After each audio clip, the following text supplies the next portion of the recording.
Peut-être qu'on peut parler de ça, parce que vous savez, en 2018 aussi, tous les élus, toutes les forces vives de Mayotte avaient fait un plan. Ils avaient demandé des milliards d'euros d'investissement. Et leurs propositions ne se focalisaient pas. On peut aussi peut-être parler de l'immigration et de cette situation. Mais je vois que le ministre de l'Outre-mer ne parle que de ce sujet pour parler de Mayotte, alors que vous avez des problèmes d'accès à l'eau. Vous n'avez pas l'eau tous les jours à Mayotte. Vous êtes obligé de vivre dans un bidonville. Vous ne pouvez pas aller à l'école et les urgences et l'hôpital est complètement saturé. Donc peut-être qu'on peut parler de ça aussi. Maintenant, sur la question migratoire, pour que les choses soient claires, évidemment que Mayotte seul ne peut pas faire face aux flux migratoires qui viennent en particulier des Comores ou de l'Afrique. Comment faire? Discuter avec les Comores? Et d'abord, plusieurs choses.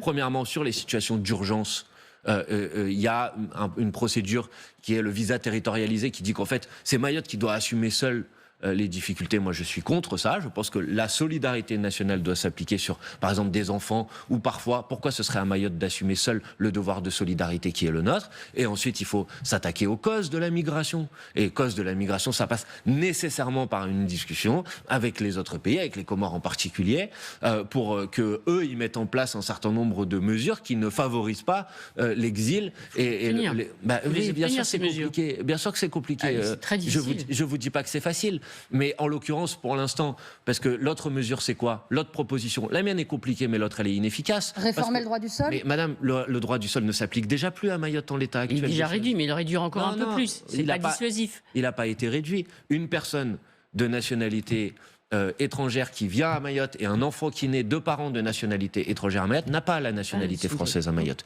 Bon, cette mesure a été mise en place il y a quelques années. Est-ce que, avant d'envisager une autre remise en cause du droit du sol, est-ce qu'on peut regarder une minute si ça a eu un impact? Parce que moi, je veux bien qu'on me dise c'est ça qu'il faut faire, mais ils ont fait ça et ça n'a pas eu d'impact. Au contraire, on nous dit que les flux migratoires sont encore plus importants qu'avant. Donc, il faut arrêter de faire croire que la personne qui vient aujourd'hui à Mayotte, elle imagine 15 ans après que son enfant va avoir la nationalité française.